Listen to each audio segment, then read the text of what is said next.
pertanyaan selanjutnya kepada Prof. Nur Hasan. Ini ada pertanyaan kepada Cak Hasan, mohon maaf ya. Ini ada pertanyaan dari Saudari Pribadita Firdaus Harmaini dari Universitas Negeri Padang. Pertanyaannya adalah, bagaimana dengan daerah ataupun sekolah yang siswanya rata-rata minim sekali pengetahuan orang tuanya dengan teknologi? Apakah ada cara lain, Prof? Oke, terima kasih ya. Pertanyaannya luar biasa dari daerah ini ya. Jadi kalau seperti itu, mau tidak mau kreatif guru diutamakan. Ya dengan manual disiapkan 1 bulan. Kalau bisa siap, monggo 2 bulan atau paling tidak 3 bulan. Minimal 1 bulan disiapkan manual, difotokopi, tapi penjelasannya harus rigid itu per aktivitas supaya nanti tidak bingung lagi, kan komunikasinya sulit, tidak ada WA, tidak ada jaringan internet dan sebagainya itu.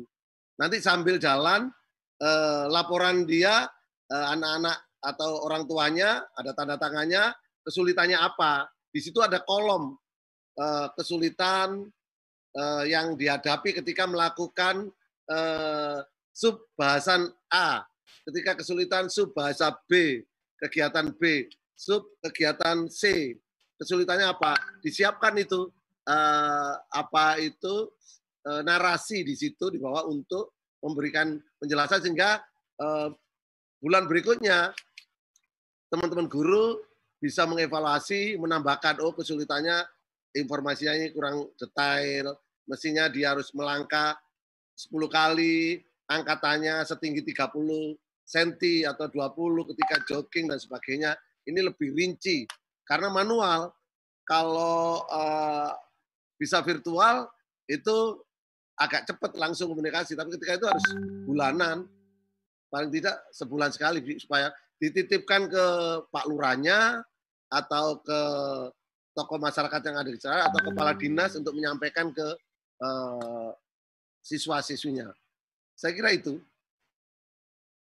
Ya, baik.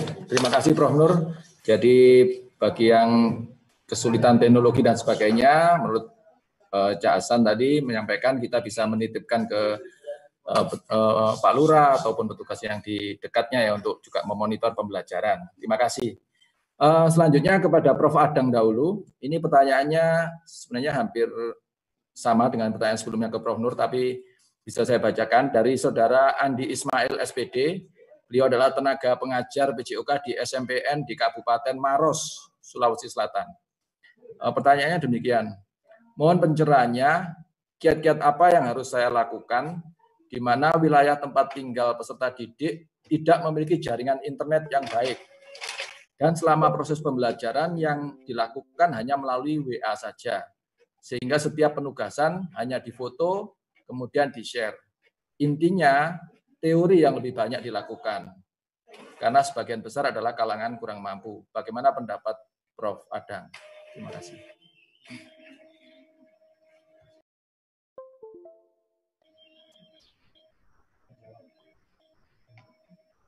Baik, terima kasih yang tadi dari Pak Andi ya, Pak Andi Ismail ya. Saya kira ini relatif sama ya dengan apa yang ditanyakan ke Prof. Nur Hasan, Cak Hasan ya, bukan Cak Nur ya. Siap. Kiat-kiat apa gitu ya yang harus dilakukan pada daerah yang tidak memiliki internet. Tetapi saya kira apa yang sudah dilakukan itu saya hargai sebagai sebuah inovasi ya. Tadi sudah melakukannya melalui WA gitu ya, sebagai tanda bukti dipoto, lalu melakukan apa yang bisa dilakukan. Maksudnya tadi memberikan materi teori katanya gitu ya. Nah, saya kira itu adalah sesuatu yang sudah dilakukan dan melakukan yang terbaik apa yang bisa dilakukan. Saya kira itu yang harus utama diperhatikan oleh para guru penjas. Jadi yang salah itu adalah apabila tidak melakukan sesuatu, tidak melakukan apapun. Nah, ini sudah melakukan, jadi sudah benar. Cuman berikutnya mengenai apakah ini lebih bagus atau ada alternatif yang lebih bagus, saya kira itu memang harus bertanya, mendiskusikannya, dan sebagainya. Nah, kalau saya misalnya melihat kebijakan Pak Nadiem, ada salah satu pendekatan yang namanya luring di luar jaringan, dan salah satunya adalah mendatangi. Ya. Tadi kalau Prof. Nur tadi mencoba kolaborasi dengan pemerintah daerah dari mulai desa, camat, dan sebagainya ada, itu juga bisa dilakukan. Tapi mungkin saya ingin menyampaikan alternatif lain yang dituliskan oleh Kemendikbud, yaitu dengan datang ke desa, sama dengan kerjasama tapi datang ke desa. Nah, ketika datang itu tentu saja itu juga ada tahapan-tahapannya, tidak sekaligus, karena tahapan pertama dari luring itu tentu saja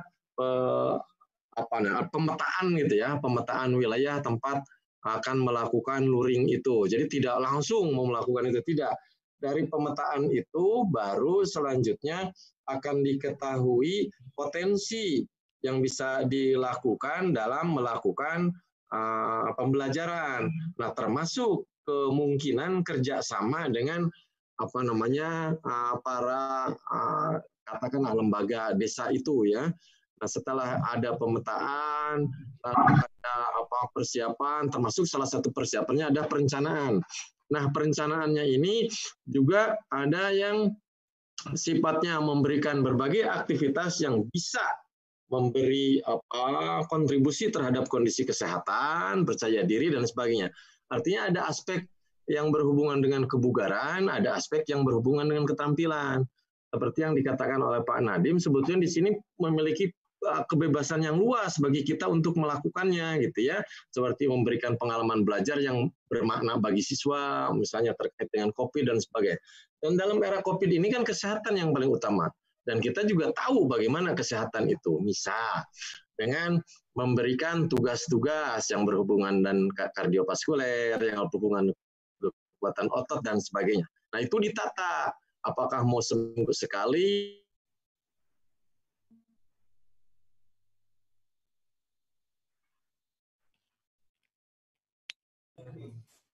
Halo? Ada siswa, ya. Dan siswa itu kerjasama dengan orang tua. Apabila itu melakukan, maka ditandatangani oleh orang tua dan sebagainya, gitu ya. Nah, berikutnya setelah disampaikan, baru ketika datang itu selain mengerjakan tugas yang harus dikerjakan pada saat datang, juga di sana refleksi proses dan hasil belajar serta diskusi kelompok. Dan itu biasanya bisa sebulan sekali, bisa sebulan 2 kali, dan sebagainya. Nah, itu misalnya yang sementara ini direkomendasikan. Jadi dalam hal ini upayakan pada dimensi-dimensi yang memang diperlukan oleh siswa pada saat COVID-19, yaitu kesehatan. Gunakan aktivitas-aktivitas yang jangan menyulitkan, memudahkan, tetapi memberi dampak terhadap kesehatan. Seperti kardiovaskuler kan nggak susah gitu ya.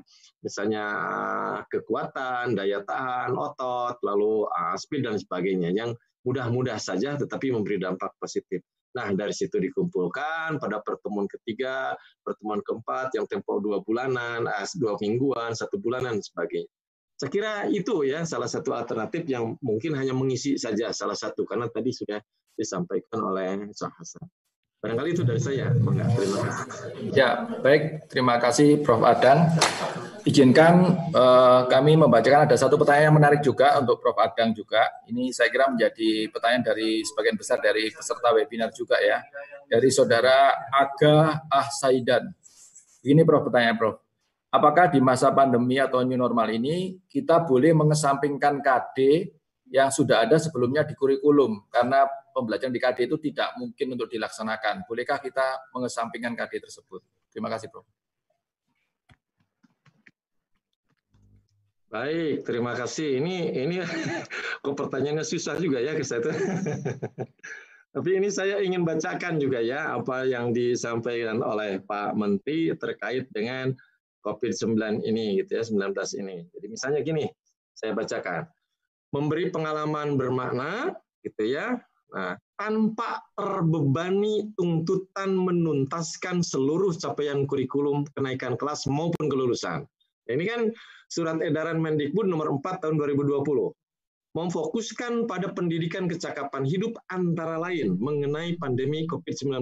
Apa kira-kira kecakapan hidup yang bisa kita ambil dari pendidikan Jasmine? Ya tadi, memelihara kesehatan, kebugaran, agar meningkatkan antibodi kita, daya tahan tubuh gitu ya, hingga bisa terhindar dari kemungkinan terjadinya itu selain menjaga protokol gitu ya kesehatan. Memberikan motivasi variasi aktivitas dan tugas pembelajaran dari rumah antar siswa sesuai dengan minat dan kondisi masing-masing. Oke lah. Secara sederhana saya ingin mengatakan, memang Pak Menteri sudah mengatakan tidak harus, gitu. Itu tegas dalam surat edaran Kemendikbud nomor 4 tahun 2020. Tetapi, ada tetapinya, kita sebagai guru Penjas memiliki idealisme yang tinggi. Tadi katakan, Penjas tujuannya adalah literasi fisik. Literasi fisik ada 3 komponen besar. Tanamkan motivasi, tanamkan fundamental skill termasuk ABS, istilah mereka itu ada ABS, agility, balance gitu ya, ABC maksudnya, koordinasi dan speed gitu ya. Dan lalu confident atau percaya diri untuk bisa melakukan aktivitas fisik. Dan percaya diri itu tumbuh apabila gurunya selalu memberi penghargaan setiap aktivitas fisik yang dilakukan, terlepas mampu atau tidak mampu. Nah, di sini dalam konteks ini jadi tidak terkait langsung dengan kurikulum. Tetapi tadi idealisme bagaimana saya menanamkan kebiasaan hidup aktif dengan terlebih dahulu memberikan physical literasi minimal hingga tanpa harus diawasi oleh guru, mereka termotivasi dan bertanggung jawab, senang melakukan aktivitas fisik. Saya kira itu tidak terkait langsung dengan KD yang ada di dalam kurikulum. Tetapi saya jamin dan saya yakin itu merupakan salah satu KD 1 spiritual, KD 2 terkait dengan sosial dan personal. Nah, bukan mustahil KD 3 juga pengetahuan bagaimana meningkatkan kebugaran, bagaimana memelihara kesehatan dan sebagainya. Sedangkan KD 4 berarti melakukannya. Yang beda adalah aktivitas fisiknya dari apa yang ditetapkan oleh kurikulum. Saya kira itu yang bedanya. Mungkin variasinya yang berbeda. Kenapa? Karena yang tadi saya katakan itu juga salah satu jenis dari aktivitas pengembangan, bukan dalam bentuk cabang olahraganya. Nah, jadi barangkali itu ya. Terima kasih. Assalamualaikum warahmatullahi wabarakatuh. Waalaikumsalam. Terima kasih Prof. Luar biasa. Jadi para peserta, saya berharap kita semua mendengarkan tadi ya bahwa bagaimana kita di era pandemi ini sesuai dengan edaran dari Pak Menteri bahwa kita tidak harus memaksakan atau menuntaskan kurikulum itu, tetapi kembali kepada tujuan pendidikan jasmani yaitu physical literasi tadi yang sudah banyak dibahas oleh Prof. Adang. Terima kasih Prof.